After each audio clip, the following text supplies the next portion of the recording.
Hey y'all, Zach McDonald, your real estate agent with Real Property Associates. And it's been a while, but we are going to do another Seattle real estate news breakdown. And this week, we are going to talk about a Seattle Times article that is following the Case-Shiller Index. And it's titled, Seattle Home Prices Keep Rising at the Second Fastest Pace in the US. What we're gonna do in this video is I'm going to read through some of the highlights of this article, add a little context as we go through, and then provide a little bit of commentary as we wrap it up. The article starts off, Seattle area home prices have continued to rise faster than nearly anywhere else in the country, despite the pandemic and the arrival of the fall season that typically cools the housing market. Puget Sound home prices in October shot up faster than in any other city in the country except Phoenix, according to the new data from the S&P CoreLogic Case-Shiller Home Price Index. The index reports at 3-month rolling averages of home prices, and the Seattle area home prices include the King, Pierce, and Snohomish County areas. October, so this is a couple months old, so it takes a while for them to get their data. October was the 9th consecutive month that Seattle area prices grew second fastest in the country. Sounding a little bit familiar to what we used to see, and we were talking about for months, almost a couple years, where Seattle was the #1 fastest growing city. Now we're talking about being second fastest here for 9 consecutive months. Prices rose 11.7% in Seattle year over year and 12.7% in Phoenix. But this is interesting as well because home prices have been rising everywhere. Nationally, home prices rose 8.4% in October, up from a 7% increase the prior month. So home prices everywhere are going up. And we'll see this as we continue reading the article. All of the major metro areas that the Case-Shiller Index follows all saw growth. And Seattle continues to be one of those cities that's pacing the nation. And as we continue reading, we're going to see them talk about how they think this is going to continue. The experts think this is going to continue. And I would agree. I think at least at the beginning of 2021, we are going to see that this trend is going to continue. Seattle is going to continue to be a super hot and competitive market, mainly because of the low inventory and the super low interest rates. But let's keep reading. While much remains unknown about the economic fallout from the coronavirus, continued growth in housing prices is consistent with the view that COVID has encouraged potential buyers to move from urban apartments to suburban homes. And we've definitely seen that. That's been a big trend in 2020, at least in the Seattle area. People moving out of downtown and getting into the suburbs and even the outskirts of Seattle. So in Seattle, you have this downtown core area where you have a lot of condos and apartments and more of the office buildings and some fun neighborhoods. People really like places like Belltown and South Lake Union.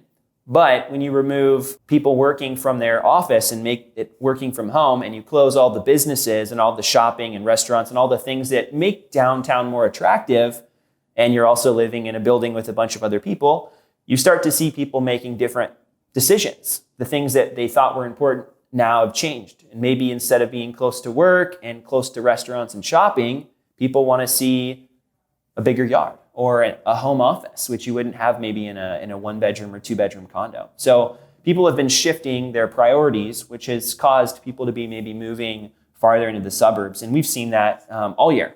And people that are in maybe some of those neighborhoods in Seattle where it's more expensive and you have smaller yards, the city lots, we call them, have been moving farther north to get more of a suburb lot, maybe a 10,000 square foot lot instead of a 4,500 square foot lot, or a acre, and you got to move even farther for an acre. But people have definitely been thinking through, okay, if I have to be at home and I have to love my house and love being here, what does that look like? The article continues because the Case-Shiller Index lags by 2 months. I just mentioned that. It can't fully explain the current state of the housing market, but other measurements have shown similar trends. November home prices were up in King, Pierce, and Snohomish counties compared to a year earlier, according to the Northwest Multiple Listing Service. We do these market updates every month, and so we haven't seen December's data yet, so we're still talking about November's data. But I suspect that December's data will also show that we're up year over year considerably in December and that we will also see that inventory numbers have drastically shrunk and the amount of supply is going to be really, really tight. But again, we're still waiting for that data as of recording of this video. We might even have it by the time this one hits YouTube. The article wraps up here talking about the rates and supply, low rates, short supply, and other trends driving prices increases could last months, says Zillow economist Matthew Speakman. These factors appear likely to remain in place in the near term, and an incrementally improving economy should encourage more buyers to enter the market, Speakman said in a statement.